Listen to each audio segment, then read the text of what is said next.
he hasn't gotten punched in the mouth. We haven't seen them play a game under his leadership, albeit, of course, Jim Harbaugh leading the team as the head coach. Are you getting positive inclinations, vibes about the way he's leading this program? And again, the rubber hasn't met the road yet, but Sherrone Moore as a long-term success at Michigan? The long-term, I'm not sure of, because it's in the short term, I think he'll do fine. He's essentially been Jim Harbaugh's Padawan. He has coached every conceivable aspect of this program, just about, in terms of his path to the head coaching position. I mean, he started as a tight ends coach, and you know that's the Little League right field of full-time coaching jobs. That's where you put the guy that you're not sure if he's any good or not. Okay, and you're going to make that guy, do the most, be on the road the most recruiting. All right, that's the dirt road. Okay, and he started there. He took over as I'd never been an offensive line coach before, Mark, and won the next 2 Joe Moore Awards back to back. Then he takes over as the offensive coordinator, wins the national championship. I think it's almost tougher, frankly, to have another guy prepare your team all week long and then have you go out there and lead that exact team on game day and make those decisions, because you're asking yourself, are these my decisions? Am I impersonating him? Am I my own man? Whom should I listen to? And the way he navigated all of those situations was superb. I mean, against Ohio State, look at what Urban Meyer said in the Big Ten Network. He's never heard of a guy being the offensive line coach, the offensive coordinator, and the head coach of the team on the same day. And that is exactly what Sherrone Moore did against Ohio State last year. And the results speak for themselves. So I'm not concerned about the short term. They did a great job using NIL for roster retention. We got a team coming back that has as many as 4 first-team All-Americans on it. So the structure is there. I told you after the spring, the depth is better than I had hoped. That I think that the 20 and 21 kids now, or the 22 and 23 kids are ready to be that next layer of depth when most of them haven't played much yet. He doesn't have a J.J. McCarthy. So I think that's an issue. Does he even have a quarterback is an issue. But we're still going to be among the top 2 or 3 best programs in the country along the line of scrimmage. Again, if you combine both sides, I don't know that the schedule's not tougher. It's different. I mean, if we had played Penn State in September, no one would have said what a cushy schedule Michigan had. It's just that all those games were all backloaded. Okay. And so, you're playing Penn State on the road. You have a sandwich game with a perennial bowl team. You're then playing Ohio State. You're then playing a Big Ten championship game. That's a little bit like if you're playing Ohio State, Oregon. Well, actually, Ohio State, Oregon, and Texas is tougher because they're both top 4 this year. But those games are now more spread out. There's actually kind of a rhythm to Michigan's schedule. Fresno State, then Texas. Arkansas State, then USC. You see what I'm saying? So you're not facing the kind of gauntlet down the stretch that last year's team did. So here's the biggest advantage Sherrone Moore has: the expanded playoff. If they go 9-3 with this schedule, they're making the playoff. Okay, 9-3. We went 9-3 under Jim Harbaugh a ton, and it seemed like the sky was falling. That's the whole complexion of this is now different, if you know what I'm saying. And so that's, I think, the biggest advantage that he has. We could have the kind of loss that Alabama had last year when it also didn't know yet who its quarterback was, and if Jalen Milroe was going to be that guy, and lost at home to Texas early on and then rebounded the rest of the year. It's very conceivable that I could see that happening at Michigan as well. But we're still strong where we want to play the most. That's the key. The kind of style we want to play, that's where we're actually the strongest. But we're playing more teams this year where now Texas lost basically its entire defensive line. Okay. So let me tell you, I don't know who the quarterback's going to be against Texas. Let me tell you what the game plan is going to be. Unless we're like -3 in turnovers and down 21-0, Mark, we're running the ball 52 damn times. That's what's going to happen. Okay. And we're going to make Texas stand there in 95-degree heat and show they can stand up at the line of scrimmage for 70 snaps. We got the players to do that. It may not work. We'll see. I'd be more concerned if we were strong in air. Like at Michigan, everybody, well, who are your wide receivers? It's Michigan. Who the hell cares? All right, no one, we barely throw to those guys. Okay, that doesn't matter. Okay, frankly, we're more concerned about the wide receiver blocking. Frankly, okay, and that's not even a joke. It's true. Okay, so, but when you are playing those kinds of games, who's the guy that can make 3rd and 8 consistently a conversion? JJ McCarthy could do that, and I don't know that we have that guy right now. Well, I believe that's really the difference probably between going 11-1 and 9-3, 8-4 is that right there. And I believe I made this statement on your show that if the spring game was any indication to what these quarterbacks are on a regular basis, then it's more about selecting what kind of offense you want to run and who you want to be than it is the caliber of play or the ultimate production. It's just going to come more on the ground, of course, with Orgy.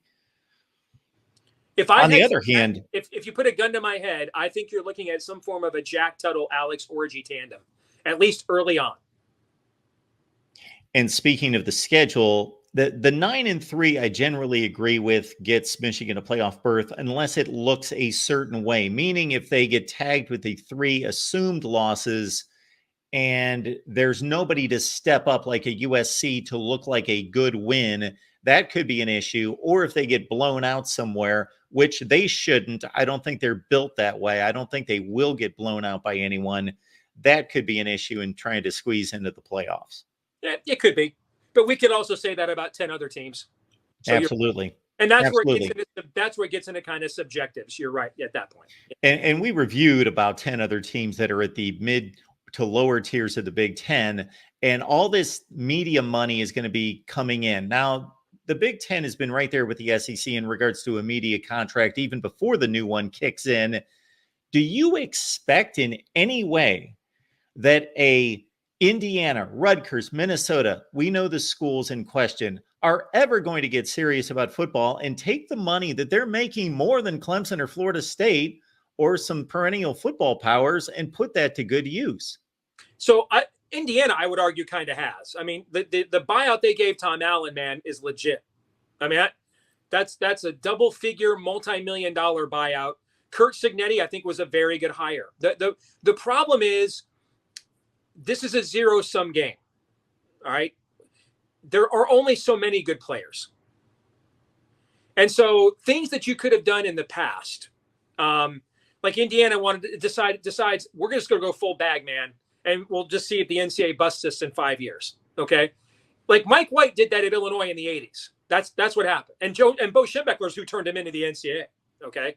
But that's what Mike White did at Illinois in the 80s. He went full bag, man. And, and here's a tidbit. Name the last Big Ten champion to win the Big Ten by beating all the other Big Ten teams. It was Illinois in 1983. The Big Ten was playing a true round robin, only had had 9 conference games, okay, for 2 years. They tried this in the 80s. They got rid of it. And Illinois went 9-0 one year. Now, if you would have given me 30 seconds, Steve, I might have come up with that.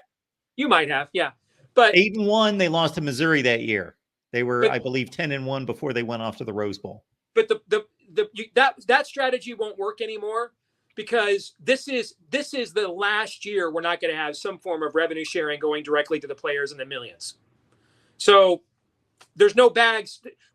My point is, what is the outlier that even if they invest, what is the outlier that a Rutgers or Indiana has that would cause a critical mass of players to go there as opposed to Michigan, Ohio State, USC? See what I'm saying? Okay, Penn State. There isn't one. I don't know what they could possibly create. And, I think we had these conversations last year when Oregon and Washington were brought in. Just to get to the Big Ten championship game, you need Michigan, Ohio State, Penn State, Nebraska. Now, these are 4 of the 8 winningest programs, and USC. So 5 of the 8 winningest programs of all time. Okay. You need those 5, UCLA, all right, which is a top 20 winningest program of all time, or Washington and Oregon, which have played 4 and won national championships. All right. So you need those what is that 9 schools or 8 or 9? Yep. You need 7 of those 8. You need to be better than 7 of those 8 schools in any given year. To win the Big Ten, you probably need to be better than you need to be better than all 8 of those schools in any given year. How many times in the entire history of Wisconsin football, and I'll start with them, because they've been maybe beyond, after Michigan and Ohio State, and in some years they've been above Michigan in that group, the best program in this league for the last, 30 years. How many of those years, peak Wisconsin, would be better than all 8 of the programs I just mentioned, Mark? It would be difficult to judge because even when their record showed that they Right, might they didn't have to play they those didn't guys have the schedule, schedule. correct. Yeah. They were playing Purdue and Illinois, correct, right? So maybe once. How many times has Iowa been better than all 8 of those teams at the same time? Same thing, playing the easier schedule. This is what you're looking at to win these kinds of leagues now. And so I don't even know that it matters if they invest. I don't. If anything, I think there might be more incentive to go full pre-Joe Burrow Cincinnati Bengal and just be like the ownership that just pockets the money and just goes cheap on the franchise. Just enjoy the money and take your L. Because I don't believe I will see I'm 50 now. I don't believe I'll see a traditional Big Ten West team win a Big Ten championship in my life, the rest of my lifetime. I don't. Wisconsin included. I would tend to agree. And I think that we've got half of the Power 5 that plays like that anyway. They don't want to be embarrassed. They want to get to a bowl game because it looks good and because they can make a little bit more money and just collect their media check and be good to go. But those days might be over. There is way more talent. What's happened with the camps and everything else, the talent is way more spread out, way more democratized. You also only need a few difference makers, frankly. You're only playing 5 guys at a time. In this sport, you're playing 22 guys at a time. You need more than a few difference makers. So I just don't know what their path moving forward is. I don't. And as long if the networks are like, and ultimately, I think what will keep these leagues together or not is if the networks say we're not paying for Michigan and Indiana anymore. We're not paying for Ohio State to play Northwestern or Wrigley Field anymore. You want to put those games on, fine, but we'll put them on for you, but we don't have a rights fee for that. We just want to play the big games. Because then you're going to get into, well, if now the best teams in the leagues are playing the toughest schedules because those are the games the networks want, then we want even more of the revenue then. Because we're accruing more of the risk. You see what I'm saying? Our players are getting injured more. We're accruing more of the risk. Michigan going 8-4 with this schedule ain't the same as, what you mentioned with Iowa going 10-2 with that schedule. Okay. You see what I'm saying? So those are all things that will be figured out down the line. But I don't know what the path forward is to winning a Big Ten championship for a traditional Big Ten West team ever again. I really don't. And frankly, the Big Ten West never won the Big Ten championship game anyway. So I don't know what the path forward going for them. I didn't even include programs like Michigan State that have shown they can be great at given times. I didn't even throw them into the mix. That would kind of be your 9th team. I guess you could say that's the 9th one. All right. So if you Wisconsin, Iowa, Illinois, all those teams, you'd have to be just to get to Indy. You'd have to be better than 8 of those 9 teams. And then to win it, you got to be better than all 9 of those teams in any given year. There's no way all 9 of those teams are down in the same year. There's no way 8 of them are down in the same year. Well, back to your point about revenue distribution, I've been saying this for months. What I believe we'll finally get to is some type of revenue split where each league, and we'll just take the Big Ten, is honoring the membership equally for maybe, let's say, 50% of the revenue, but the other 50%, if Ohio State or Michigan has to pay a roster $22 million, the same as Indiana, right, and they're fighting over the same players, they say, hey, we're making the money. Yep. I mean, that's just capitalism. That's exactly right. That you just described a meritocracy at that point. Yep. That's a good point.